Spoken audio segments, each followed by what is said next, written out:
From VPM News in Richmond, I'm Craig Carper. Joining me now is political columnist and VPM's political analyst, Jeff Shapiro with the Richmond Times-Dispatch. Jeff, good morning. Good morning, Craig.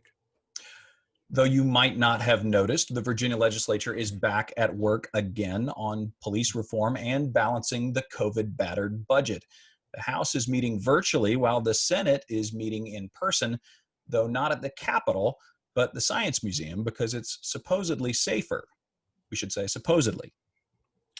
Amen to that, and mention that to Bryce Reeves, the Republican senator from Spotsylvania County, who this week we are told tested positive for the coronavirus. Reeves is the sixth Virginia political figure to contract the disease. And of course, the Senate chose to meet at the Science Museum for, as you point out, safety reasons. But now that there's a live case, there's a lot more concern. And the Senate clerk, Susan Shar, put out a, shall we say, strongly worded note to the members that if they even suspected that they may be prone to the disease or carrying any of the supposed symptoms, they should stay away from Richmond. Meanwhile, the House, over the objections of Republicans, is meeting for the first time virtually. The Speaker, Eileen Fillicorn, very concerned about safety.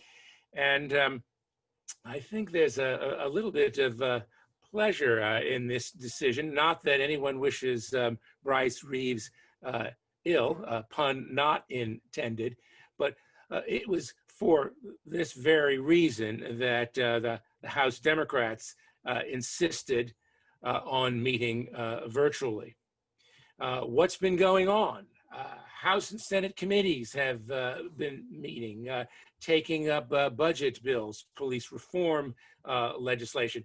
One of the spending measures involves a mere pittance, a mere bagatelle, about $2 million recommended by the governor for postage for mail absentee ballots and to install Dropboxes for early ballots.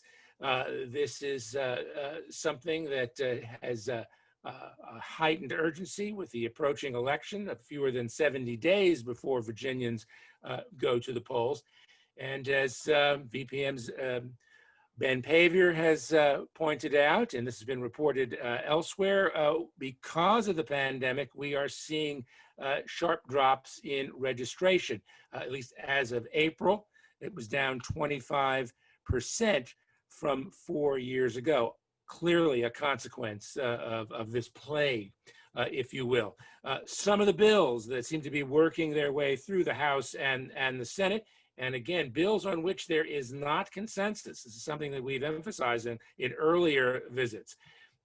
Legislation that would essentially eliminate legal immunity for cops.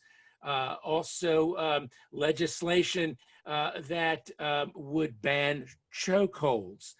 Some of the COVID-related legislation includes extending this ban on evictions into April of next year. And Jeff, I believe there was some discussion in a House committee about a bill that would endorse hydrochloroquine, this is the president's favorite drug, as a remedy for COVID. And of course, you know, the scientific experts have said it is anything but. The Democrats had some fun with that one. And the statue of Robert E. Lee on Monument Avenue will be standing at least a little longer, maybe a lot longer. A state judge is ordering a trial in a lawsuit by residents challenging Governor Ralph Northam's order to take down the monument as an outdated symbol of white supremacy. Yes, that judge, that circuit court judge, Ryan Marchant, had been promising a decision. In his decision, he is saying that the state courts need to proceed with a trial on this issue specifically. whether the state is violating an agreement that dates to the 1890s, under which the state would be responsible for preserving the land on which the monument stands and the monument itself in perpetuity. Of course, the site was a gift to the state from a family.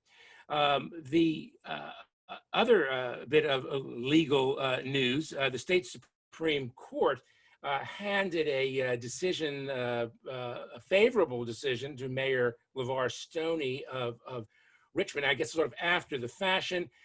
It said, the High Court, that is, that a city judge, a different city judge, was wrong in issuing an injunction that would block Richmond from taking down the statue in north side of AP Hill. Now, there is a complication there. That statue is also the Confederate general's tomb. But back to that trial over the Lee Monument. It will be October before it's heard in the courts.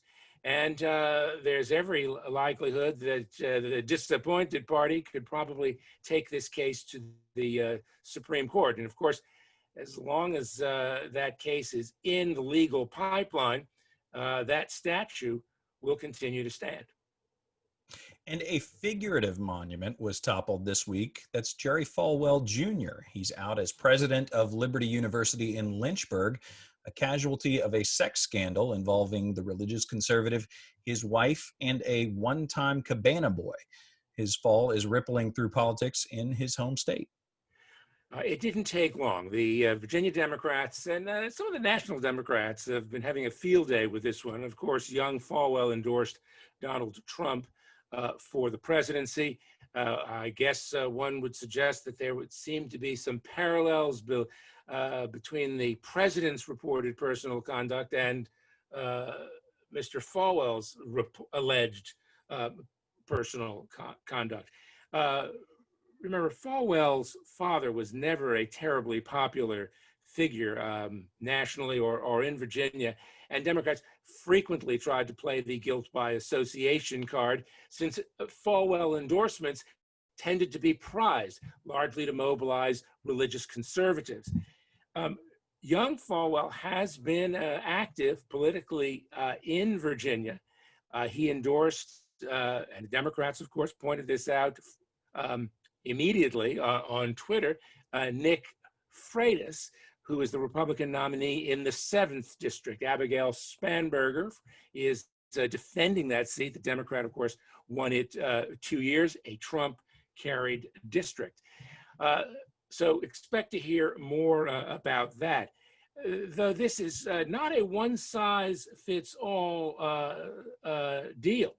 Falwell, young Falwell, that is, endorsed Denver Riggleman for renomination in the 5th district, but he was turned out in this conservative revolt for a former employee of Falwell's at Liberty University, a fellow by the name of Bob Good.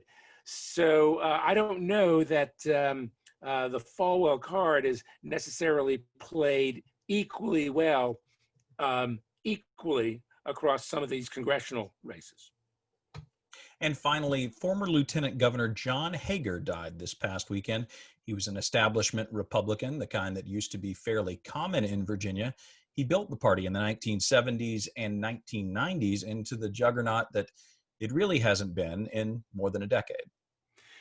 John Hager, as affable and hardworking a Republican as you'll find. Of course, he was cut down with polio as a young father, an odd twist when his son had been vaccinated with a live polio virus. John Hager had a way of showing up no matter where Republicans were meeting.